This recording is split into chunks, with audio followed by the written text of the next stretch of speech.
Sali na po! Ibang klaseng linggo po ang ating kapistahan ngayon. Ang kapistahan ng katawan at dugo. Sagradong katawan at dugo ni Hesukristo. Nasasabi dun sa unang pagbasa kung paano sa disyerto na naglalakbay ng 40 taon ang Diyos binigyan ng pagkain para hindi sila mamatay ang mga Hudyo. Ganon din ang nangyari sa Ebanghelyo. Yung mga gutom na mga Hudyo sa isang disyerto ay pinakain ni Jesus. Pero hindi lang yon.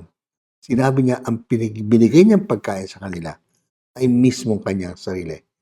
Ngayon po sa ating panahon, sa disyerto ng ating buhay, sa kahirapan, binibigay ni Jesus ang kanyang sarili para matuto tayo makipagbahagi sa isa't isa. Binabahagi niya at kanyang sarili sa atin para tayo rin matutong magbigay sa kapwa. Ito po 700 million po ang gutom sa mundo. Isa sa bawat 11. Sana po yung aking kausap dito ay matuto tayong mamahagi.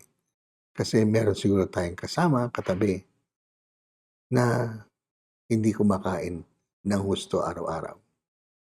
Kung talagang mahalaga sa atin ang kapistahang ito, hindi lang tayo tumatanggap sa Diyos. Nakikibahagi tayo ng kanyang kagandahang loob.